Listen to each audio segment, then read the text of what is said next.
Halo teman-teman semua, berjumpa lagi dengan saya. Bagaimana kabar kalian semua? Semoga dalam keadaan sehat selalu dan diberi kelancaran dalam segala aktivitasnya.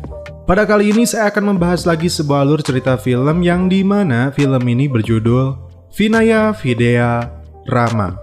Film ini aslinya menceritakan tentang seorang pemuda yang berangkat untuk menghancurkan seorang diktator setelah nyawa orang-orang yang dicintainya terancam.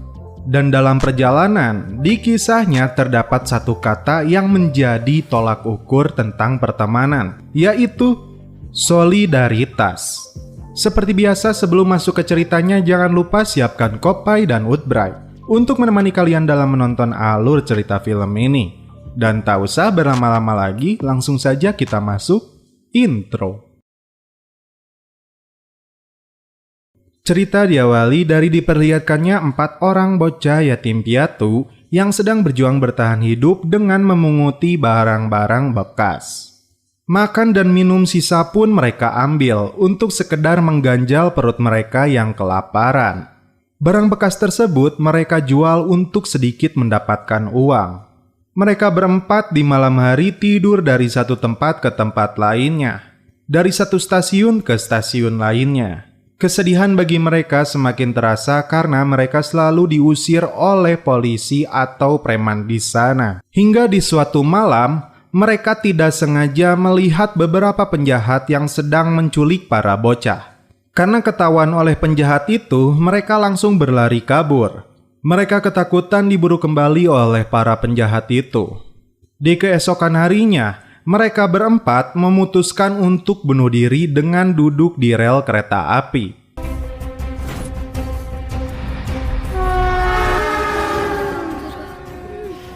Dan salah satu dari mereka mendengar tangisan bayi. Mereka pun bergegas pergi, tidak jadi bunuh diri, namun menyelamatkan bayi tersebut yang berada di tepi jurang. Setelah diselamatkan, mereka terkejut dikarenakan bayi itu penuh dengan gigitan semut hingga melukainya. Bahkan dari kepalanya mengeluarkan darah. Mereka berempat pun bergegas untuk membawanya ke rumah sakit. Sesampainya di rumah sakit, dokter itu menanyakan bayi siapa itu. Mereka menjawab bayi itu adalah saudaranya. Setelah bayinya diobati, mereka baru jujur kepada dokter bahwa mereka adalah anak yatim piatu. Dan bayi itu mereka temukan di suatu tempat. Saat itu, mereka berempat berjanji akan membesarkan bayi ini dan akan bekerja keras untuk menjadikannya seorang pelajar. Dokter yang mendengar itu lalu mengizinkannya menggunakan sebuah gudang untuk tempat tinggal mereka. Kasih sayang mereka berempat kepada bayi ini sungguh luar biasa. Meskipun mereka semua masih bocah. Dan bayi itu mereka beri nama Rama Konidela.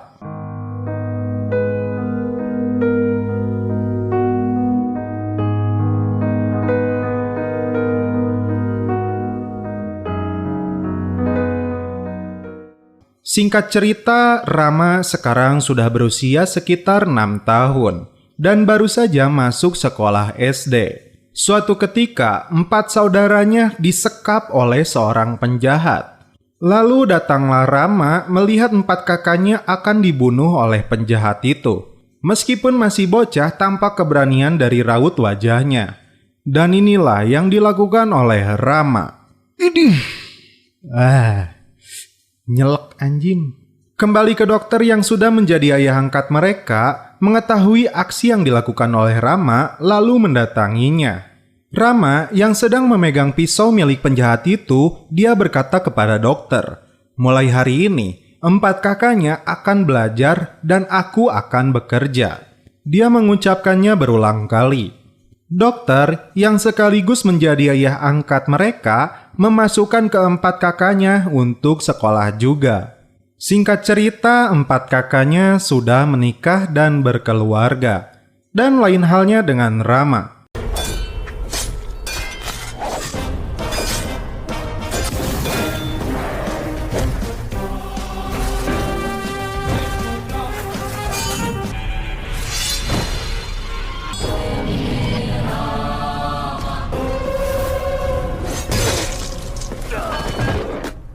Namun itu hanya mimpi, guys. Mereka semua sudah berkeluarga dan memiliki anak. Mereka baru pindah dari luar kota dan menempati rumah baru ini. Hanya Rama yang belum menikah. Bufan adalah nama dari kakak tertuanya. Diceritakan di sini dia dinas di luar kota. Dan Rama berjanji kepada seluruh kakaknya untuk tidak berkelahi lagi. Keempat kakaknya sekarang menjadi orang sukses dan pejabat negara. Tiba-tiba, Rama yang dihukum menjadi koki kedatangan tetangganya. Seorang wanita cantik yang fashionable dan modis, dia mengundangnya untuk datang ke pesta ulang tahunnya. Keesokan harinya Rama lalu mengantar keempat keponakannya pergi ke sekolah baru. Seorang polisi jahat tidak sengaja melihat Rama lalu dia menghubungi pimpinannya. Dan di sini terungkap, Rama rupanya target yang mereka cari selama ini beserta keluarganya. Lalu di kantor pejabat negara di bagian Bihar, dia menemukan data tentang Bufan Kumar, kakak tertua Rama. Dan film pun flashback ke masa kakak tertuanya yang menjadi seorang komisaris pemilihan kepala daerah. Di masa itu dia dikenal sebagai petugas pemilu yang jujur. Dan salah satu kandidat pemilihan ini rupanya adalah seorang penjahat yang kejam. Bufan yang sedang melakukan rapat internal, dia mendapatkan informasi tentang sebuah truk yang mencurigakan. Ketika dihentikan, terungkap, truk itu berisi ribuan surat suara yang dimiliki oleh salah satu kandidat yang bermain. Kandidat yang bernama Balem, saudara ipar dari pimpinan oposisi yang bernama Pandem, yang dikenal sebagai orang yang kejam. Dia datang ke kantor Bufan untuk mengambil truk yang berisi surat suara miliknya dan menyuapnya dengan setumpuk uang berikut sebuah mobil. Karena Bufan menolaknya bahkan akan mendiskualifikasinya, dia mengancam akan mengerahkan pasukannya dan seorang algojo untuk menghabisi mereka. Lalu datanglah Ram ke tempat algojo penjahat itu. Kita saksikan aksinya, guys.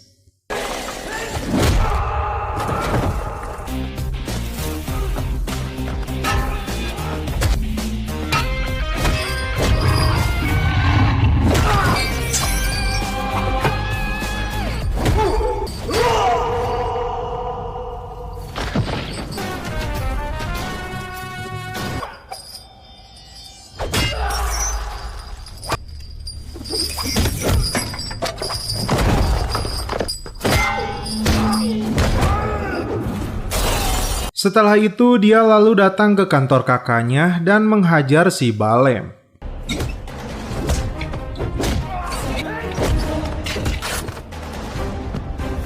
Hingga stasiun televisi memberitakan aksi Ram ini. Karena hal tersebut, Bufan dan Rama diharuskan meminta maaf kepada pihak yang dirugikan. Hingga akhirnya mau atau tidak mau, Bufan dan Rama datang untuk meminta maaf. Namun terlihat Rama seperti tidak ikhlas untuk berkata maaf. Sorry. Pandem lalu meminta mereka membuat permintaan maaf secara tertulis. Merasa kakaknya dilecehkan, Rama kembali menunjukkan amarahnya. Ram ko nidala.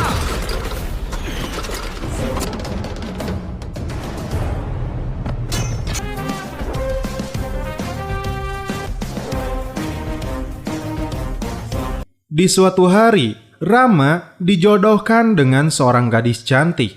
Awalnya Rama menolaknya dikarenakan begitu banyak syarat yang diberikan oleh calon ibu mertuanya.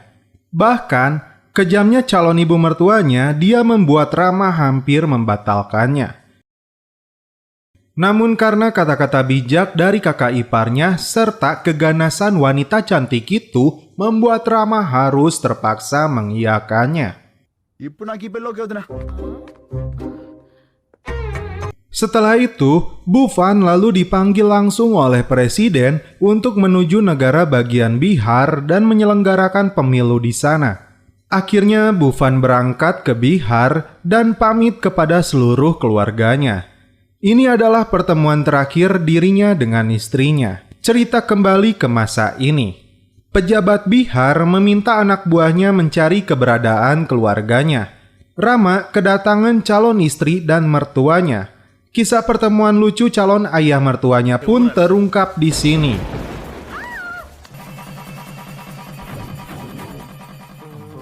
Lalu seorang penjahat besar bernama Raja Bai telah siuman. Dia memiliki ribuan pasukan.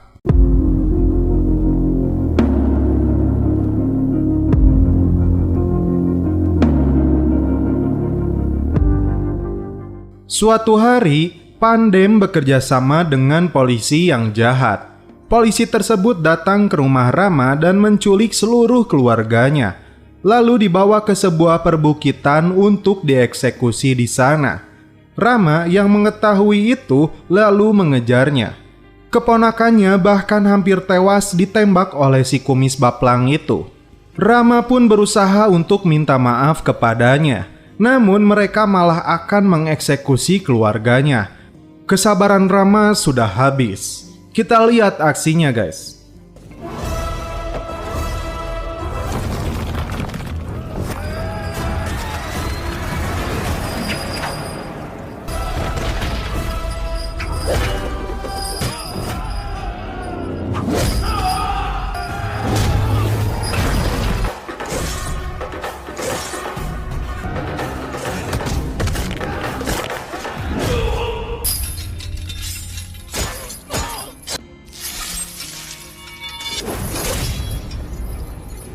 Setelah mereka dibantai, datang rombongan tentara yang dipimpin oleh Prabnu Nade, seorang pejabat Bihar.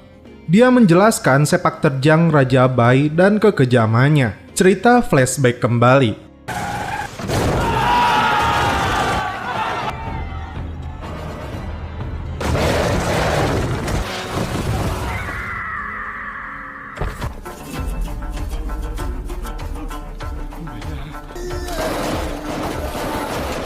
Bufan yang ditunjuk langsung oleh presiden, dia dibantu tentara untuk membersihkan wilayah yang dianggap telah dikuasai oleh kelompok bersenjata. Perjuangan Bufan ini tidak mudah. Raja Bai melakukan balas dendam. Dia menghabisi seluruh tentara di sana.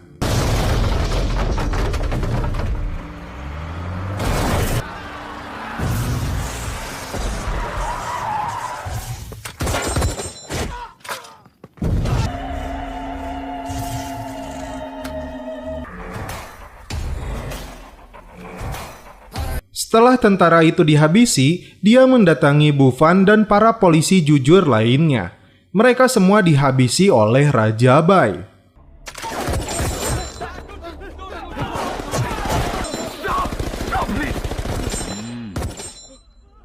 Bufan pun diharuskan memakai gelang kaki pertanda dirinya sudah dikuasai oleh mereka.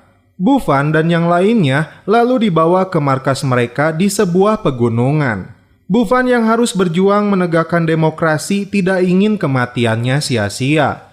Dia lalu sekuat tenaga untuk lari dan mencari sinyal untuk menghubungi Rama.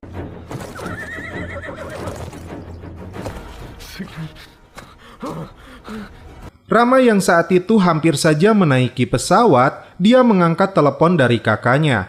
Dia terkejut suara kakaknya berteriak kesakitan. Dan untungnya, kakaknya terlebih dahulu Sherlock kepadanya. Selanjutnya kita lihat aksi pembalasan dendam Rama kepada mereka.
Setelah seluruh anak buah Raja Bai dihabisi, dia lalu menyelamatkan semua orang di sana.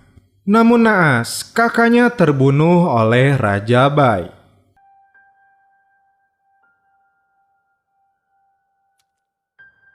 Istrinya Bufan yang mendengar kenyataan bahwa suaminya sebenarnya sudah meninggal di Bihar dibunuh oleh Raja Bai. Dan Rama yang khawatir tentang kesedihan yang akan dialami oleh kakak iparnya, menutup kenyataan bahwa kakaknya Bufan telah tewas dan dimakamkan di perbukitan.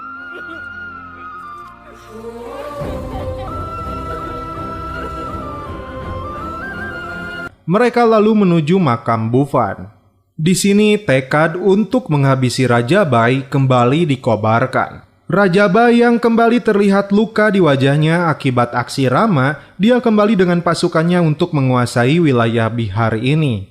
Dan seekor ular kobra yang dia tunjukkan kepada bocah bahkan tidak sanggup untuk membunuhnya. Pada dasarnya dia ingin menunjukkan kekuatannya kepada seluruh orang yang berada di situ. Datanglah Gayatri, istri Bufan yang dirasuki dendam akan kematian suaminya. Dan inilah Rama, sang singa yang terbangun dari tidurnya. Time starts now. Apa?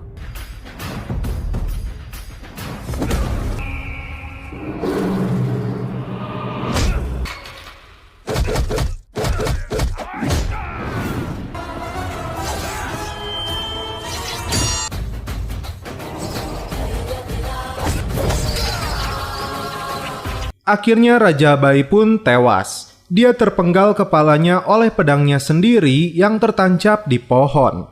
Dan di akhir cerita, bayangan kakaknya Bufan berada di sampingnya. Dan film pun berakhir.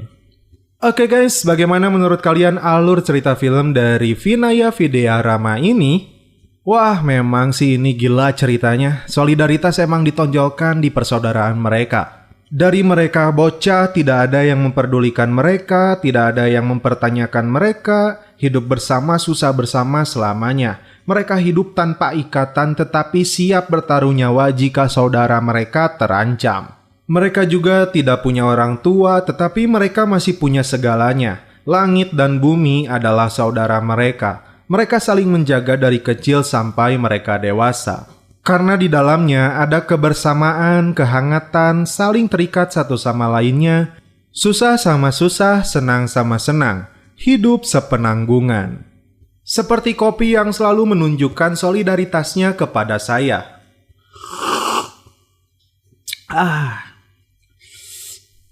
Madep.